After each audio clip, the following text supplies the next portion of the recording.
સમાચારમાં આગળ વાત કરીએ તો ખેડા જિલ્લાના મહેમદાવાદ તાલુકાના મોદજ ગામમાં રણમુક્તેશ્વર શાળા નજીક આશરે 20 લાખ રૂપિયાના ખર્ચે નવસ્મરણિત હોલ ઉદ્ઘાટન થાય તે પહેલા ધરાશાયી થઈ ગયો છે। હોલનું બાંધકામ પૂર્ણ થયા બાદ તેનો ઉપયોગ શરૂ થાય તે પહેલા જ તે જમીનદોસ્ત થઈ જતા બાંધકામની ગુણવત્તા સામે ગંભીર સવાલો ઊભા થયા છે। સદનસીબે આ ઘટના સમયે નજીકમાં શાળાના બાળકો હાજર ન હોવાથી મોટી જાનહાનિ ટળી છે। જો શાળા સમય દરમિયાન આ હોલ તૂટી પડ્યો હોત તો મોટી દુર્ઘટના સર્જાઈ શકી હોત। સ્થાનિક ગ્રામજનોમાં ઘટનાને પગલે ભારે આક્રોશ વ્યાપ્યો છે। લોકોએ આક્ષેપ કર્યો છે કે બાંધકામમાં ભ્રષ્ટાચાર થયો છે અને જવાબદાર કોન્ટ્રાક્ટર તથા અધિકારીઓ સામે ઉચ્ચસ્તરીય તપાસ કરી કડક કાયદેસરની કાર્યવાહી કરવામાં આવે।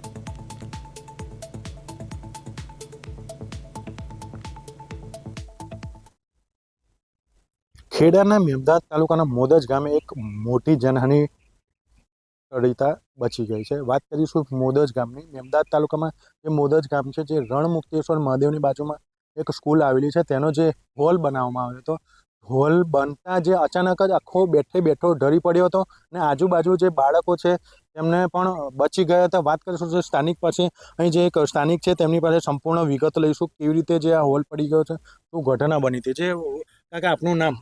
મારું નામ સનાભાઈ કાળાભાઈ ચૌહાણ, ગામ મોદજ। સનાભાઈ, જે હોલ આખો બેઠો પડી ગયો, શું વિગત, કેવી રીતે પડી ગયો?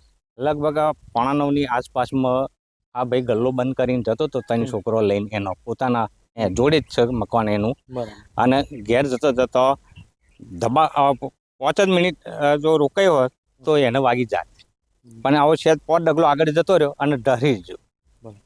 પછી આના મોટા મોટી તો એન્જિનિયર અને કોન્ટ્રાક્ટની જ ભૂલ, એને ઉપર ચણેલું પેરાપેટમાં કોઈ બાકો જ નહોતો, પૂરેપૂરો ભરાઈ ગયો વરસાદના કારણે, ટોચે ટોચ ભરાઈ ગયેલો અને પાણી છલકાતું હતું। તે પહેલાં 15 મિનિટ પહેલાં મેં જોયું હતું, લાઇટો કરવા આવતો હતો, મહાદેવનું મંદિર છે, લાઇટો કરી, પછી હું જોઈ લીધું કે હારું આ પડશે શું, અંદાજ એવો થઈ ગયો મારા મનમાં, અને 5 જ મિનિટ થઈ અને ડરાઈ જ પડ્યો। પેરાફીટ બરાબર ભરાયો નતો એવું કહો છો તમે? હા, ના, છલકાતો હતો ઉપર, છલકાઈને પાણી પડતું હતું તેને, વાયરા પવન આવે છલકાતો હતો, કે આને બાકામાં પૂરેપૂરી કોન્ટ્રાક્ટરની જ ભૂલ। કોઈ બાળકોને જાનહાનિ થઈ હોય એવા સમાચાર? ના, એવું તો કોઈ નહીં, પણ જો 2 મિનિટ આગો પાછો થઈ ગયો હોત તો એ 3 એના છોકરાનો છોકરો ડબાઈ જાત ત્યાં આગળ, કંઈ એના બાજુમાં જ પડ્યો હતો આખો દિવાલ, દુકાનવાળા ભાઈને। કહી શકાય કે મોટી જાનહાનિ ટળતા રહી ગઈ છે, અને જે નાના બાળકો છે સ્થાનિકો તે પણ બચી ગયા છે। કહી શકાય કે કોન્ટ્રાક્ટરની બેદરકારી કે જે પેરાફીટ જે ભર્યું હતું તેમાંથી પાણી જે ભરાઈ ગયું હતું તે કાઢવામાં નહોતું આવ્યું, ને કહી શકાય કે જે કોન્ટ્રાક્ટરની ગંભીર બેદરકારી કે જે મોટામાં મોટી જે આ સ્કૂલનો એક હોલ બનાવતા હતા પણ તેમાં કોઈ પણ જાતની જે તકેદારી રાખવામાં નથી આવી, અને જે અહીં નાના બાળકોને પણ નુકસાની પહોંચત તેવું સ્થાનિકોનું કહેવું છે। પ્રતિક ભટ્ટ, પ્રદેશ 24 ગુજરાતી, મહેમદાવાદ, ખેડા।